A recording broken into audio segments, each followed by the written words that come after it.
I'm Jill Gilliamball, Infant and Early Childhood Mental Health Consultant for the Children's Resource Center in Bowling Green, Ohio. I wanted to come to you today and just spend a few minutes talking about a topic that's really kind of near and dear to my heart. I want to talk to you a little bit about your child's inner voice and how we are kind of reflected in that.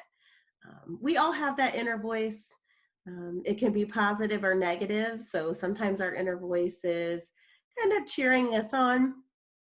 If we have maybe a presentation at work or an obstacle in our life that we're facing, we can kind of have our own inner cheerleader. We also can have that negative questioning, why did I say that? Or why did I do that? Or why didn't I say that? Or why didn't I do that?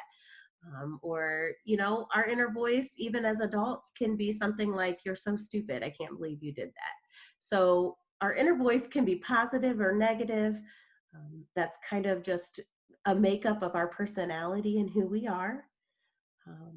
But we also know that our children are developing their inner voice by their life experiences and what they hear.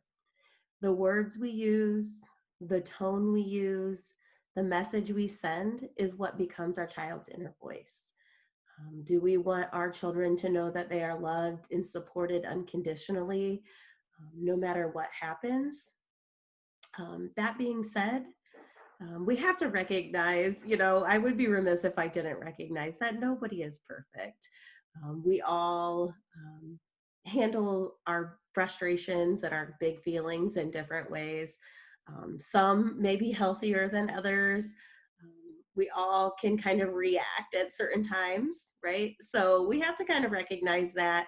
Do your best to, find healthy ways to cope so you're not reactive all the time in those difficult situations with your children.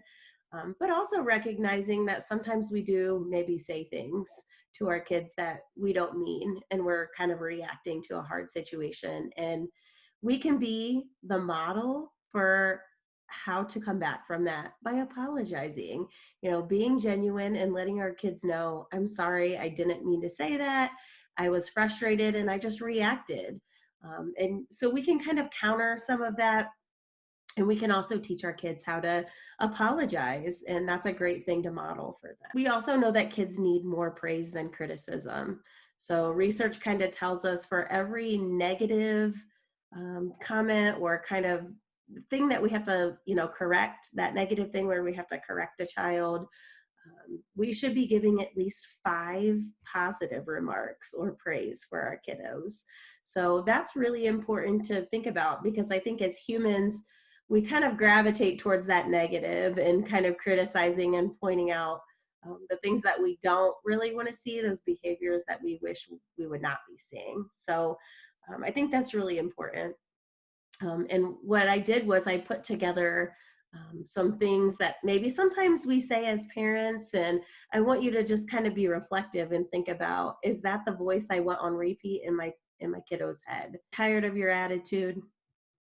Shut up. Go away. You're driving me nuts. You are such a klutz. You are such a mess. Or do we want them to hear, you're the best? You worked really hard at that. You are a good friend. You are brave. You are honest. I love you. You must feel really proud of yourself for. That's a cool way to. You can do it. You are kind. It's okay if you make mistakes. You are a great helper. You are special. You did a great job of calming your body. Accidents happen. Let's get that cleaned up. You are doing a great job. Brilliant thinking for. What a great way to do that. You are so smart. So, thinking about, you can see I put a lot more of that praise and that positive in, just as a kind of visual reminder that we need a lot more of that. We need to give our kids more of that. There's some really good resources here. And I really just want to close by talking about how the way that we talk to our children really is going to influence them for the rest of their life. It's going to become that voice that they hear when they're, they hit those obstacles and trials, whenever, as they age and get older, even as adults. Not only our children, but we learn to parent from the way that we were raised when we were children. So, really, the way that we talk to our kiddos is not only going to be their inner voice, but it really is going to affect future generations in our families. So, I hope that you enjoyed some of this information. I hope it was some good food for thought. And I hope you can be that positive inner voice for your kiddo. Thank you.